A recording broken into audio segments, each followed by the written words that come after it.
Manca. En ti cantan, en ti ríen, las aguas del Yanuncay. Los desayunos de 24 horas los saluda desde la ciudad de Cuenca, donde hemos venido para celebrar los 198 años de fundación de esta hermosísima ciudad.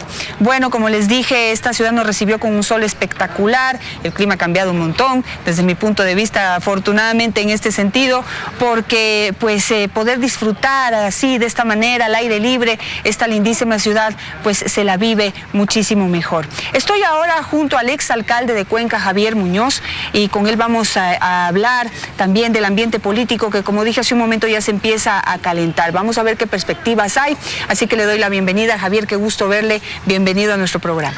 Muchas gracias, Janet, por esta gentil invitación. Un saludo cordial a la distinguida audiencia de Teleamazonas. Hablaba hace un momento con el alcalde Marcelo Cabrera y hablábamos de una obra polémica, que es la obra del tranvía. Que está muy bonita, se ve espectacular, es una obra que en sí, como una obra de infraestructura, está bien hecha, se ve bien, creo que va a ser un aporte también, pero obviamente esto causó una herida fuerte en los cuencanos. Están enojados, quieren respuestas, quieren transparencia y quieren saber para qué va a servir.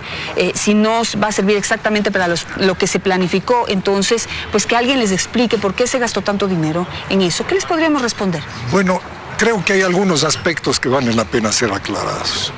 En algún momento, en una sesión de un 3 de noviembre, me parece, fue el presidente de la República quien determinó prácticamente que la obra del tranvía tenía que pasar por el centro de la ciudad, incluso dejando a lado criterios de técnicos y organismos especializados como la UNESCO. Y llegó a tal punto que prácticamente determinó que si no se hace la obra por el centro histórico de Cuenca, él no daría la plata, como si la plata fuera personal. Y esto realmente ocasionó un serio problema.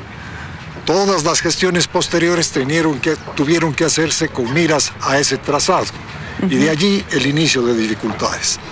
Pero fundamentalmente, creo que esta no es una obra que solucione el problema de la movilidad en Cuenca, pero sin embargo, se crearon los problemas a lo largo de todo el proceso de construcción, porque no se contaron con los estudios suficientes. Es decir, los estudios estuvieron incompletos y consecuentemente se dieron parches a lo largo de la obra. Esto ha ocasionado una reacción muy negativa por parte de los cuencanos. Sin embargo, este momento ya no estamos para lamentos. Este rato tenemos que contribuir todos a que esta obra salga bien. Así es, ya está ahí. Ya no hay nada que hacer, ahora hay que ver. Y yo decía también en mis redes sociales, y lo repito aquí, que yo confío mucho en esa tenacidad, en esa capacidad de trabajo, en esa creatividad, en ese hombro que le ponen los cuencanos para ahora hacer que esta obra, que es de todos los ecuatorianos, funcione. Efectivamente, creo que es así. No podemos sentarnos en la vereda a ver que pase el tranvía y a quejarnos. No. Exactamente. Tenemos que aprovechar de esta obra, tenemos que buscar que salga de lo mejor, que se superen las dificultades, aunque vienen todavía situaciones difíciles como la fijación de la tarifa, etcétera, entre otros aspectos. Pero bueno, aprovechemos de una nueva infraestructura que tendrá Cuenca para bien de la ciudad y para bien del país. Esa va a ver bellísima, realmente, mucho más bella de lo que ya es. Partiendo de ahí, yo creo que va a ser, digamos, una obra que va a estar en la mente de los cuencanos, que va a hacer evaluaciones, y ahora que se está calentando el ambiente político, ¿cómo lo ve usted? ¿Cómo ve este camino hacia las próximas elecciones locales? Si me permite, simplemente un pequeño comentario respecto a la movilidad, porque resulta interesante que hace 98 años, justamente con motivo de conmemorarse los 98 años de la independencia de Cuenca, dentro de 2 años cumplimos el bicentenario de la independencia. Así es. Llegó el primer aeroplano a Cuenca. Mire usted. El primer avión, se llamaba el telégrafo. Y el viaje lo hizo de Guayaquil a Cuenca. Hoy, a los 100 años, los cuencanos no podemos ir en avión a Guayaquil. Esto es gravísimo. Inaceptable. Y todos los ecuatorianos nos quejamos. Muchos que no pueden venir y otros que no podemos salir. De tal manera que es hora de que estos temas de la movilidad, si empezamos a hablar de las carreteras y de los caminos, nos tomaría muchísimo tiempo. pero en definitiva creía también oportuno hacer este señalamiento por la coincidencia de fechas Claro en su que celebración. Sí. Pero bueno, la gente no puede viajar mientras los pasajes estén en esos costos. Es realmente muy difícil venir Así en es, una Cuenca, es muy costoso y es inaceptable, es indignante realmente eso. Pues, es uno de los temas que quedan pendientes. Sí, en ese tema, y no solamente para Cuenca, para todo el resto de ciudades del país. Si pudiéramos movernos mucho más por aire, pues se fomentaría mucho más el turismo nacional e internacional. Así es. Hablemos de política. ¿Cómo ve usted el ambiente? Tenemos todavía no hay candidatos definidos, pero se habla de que el alcalde Marcelo Cabrera se puede candidatizar a la reelección. Se habla de que el prefecto de la provincia, Paul Carrasco, podría lanzarse a la alcaldía de Cuenca, y tenemos un outsider que es Jefferson Pérez, que también se posiciona en este momento en las encuestas como el más fuerte aspirante a la alcaldía de Cuenca. Claro, yo creo que los cuencanos tendremos una amplia gama para escoger. Personas con trayectoria larga en la política y en el servicio, personas nuevas, frescas, e incluso usted no ha mencionado algunos otros nombres. Entiendo que hay alrededor de 5 o 7 nombres, valiosos muchos de ellos, y otros también que quieren hacer presencia a fin de que les conozcan. Sin embargo, creo que se tendrá que valorar la experiencia frente a una posibilidad real de una persona a la que no se le ha conocido en ese campo, en el campo del servicio, sino más bien que ha tenido una destacada intervención en otros órdenes y que se ha convertido en una especie de ídolo local, no solo local, sino nacional.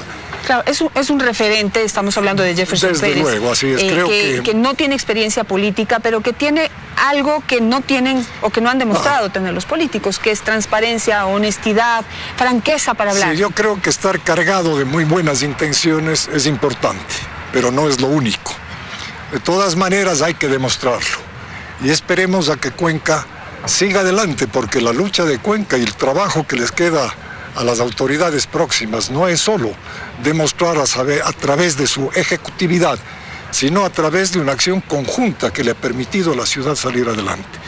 Cuenca ha progresado mucho, ha sido pionera en una serie de aspectos, pero gracias no solo al entusiasmo o al empuje que puedan poner sus personeros, sino fundamentalmente a la vocación y a la predisposición del cuencano de vencer las dificultades. Cuenca fue una ciudad enclaustrada y consecuentemente eso hizo que la gente se dedique a otros menesteres, cultivo de la poesía, la religión, etcétera. De eso tuvo fama Cuenca hace muchos años, pero hoy la situación ha cambiado y esperemos que nos acoplemos a los tiempos modernos, y para ello no queda otra alternativa que realizar acciones conjuntas. Ahora, este giro que dan las ciudadanías es interesante, ¿no? Porque pues tenemos un deportista, un líder nacional, quien se perfila en este momento como pues el más opcionado a ocupar la próxima alcaldía de Cuenca, aunque todavía nada está definido. Pero quisiera analizar el comportamiento de los electores, ¿no? Tenemos esto en Cuenca, en otras ciudades está sucediendo lo mismo, en otras ciudades todavía no tenemos definidos quiénes serán los alcaldes, y hay mucha polémica ya desde ahora sobre hacia dónde mira la gente.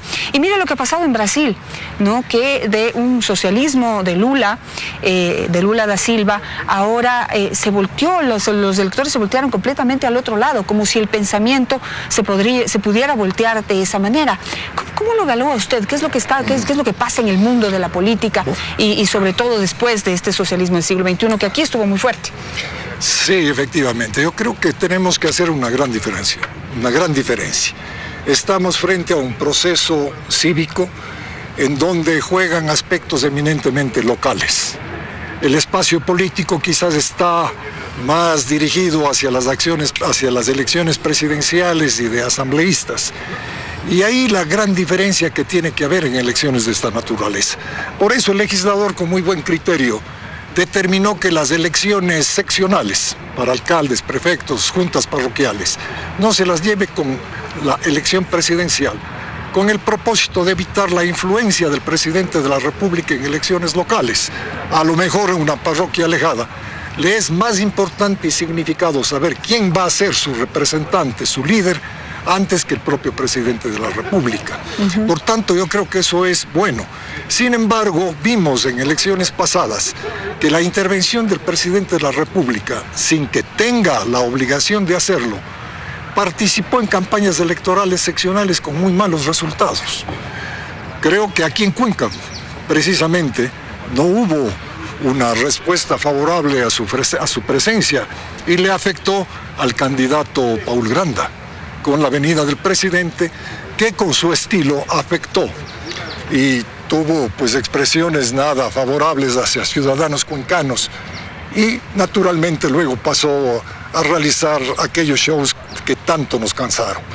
Consecuentemente, creo que esta elección tiene que dar primacía fundamentalmente al aspecto cívico, en lo que tiene que ver con lo que está sucediendo en la política internacional. Lamentablemente, todos los líderes de Latinoamérica manifiestan ser perseguidos políticos.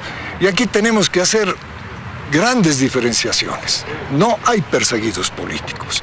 Hay funcionarios que no cumplieron con su obligación, que no rindieron cuentas, que fueron indelicados con su pueblo. Hay un desencanto, naturalmente, no solo por la forma en que actuaron. No se trata de dar un paso, hoy estuvo la derecha y mañana está la izquierda, se van alternando en el ejercicio del poder. Aquí han habido verdaderos actos de corrupción. Pero lo curioso es de que muchos de los líderes latinoamericanos, este rato apelando a su popularidad, pretenden alcanzar impunidad. Es decir, yo soy popular y consecuentemente a mí no me toca. Bueno, y eso precisamente es lo que tiene que evaluar la ciudadanía, que con su poder de voto tiene esa gran capacidad de darle el giro a las ciudades, en este caso, hablando de las próximas elecciones, el giro y el futuro a los países, que tal vez debe dejar de estar sobre las personas y debemos pensar más en lo que queremos como tendencia, como filosofía, como ideología, pero realmente que vaya pensando en los ciudadanos y no en los intereses personales de los líderes de turno. Javier, le agradezco muchísimo por estar esta mañana. Me quedo con ese pensamiento y esa opinión de usted de que no podemos permitir que quienes estuvieron en el poder defiendan su impunidad, defiendan que no se rinda cuentas y produzcan este tipo de rechazo en la ciudadanía que pues tal vez, no sé si acertado o equivocadamente, pues dan giros que merecen ser analizados y estudiados por el mundo entero. Así que desde el Parque de la Libertad, aquí donde antes era una cárcel y ahora los cuencanos lo han convertido en este maravilloso parque, pues los saludo nuevamente y a la vez me despido en este noticiero. Espero pasar el día disfrutando de su ciudad. Les agradezco mucho por recibirnos y un gusto estar por acá. Gracias, Javier, también por estar aquí. Muchas gracias, Janet. Un gusto.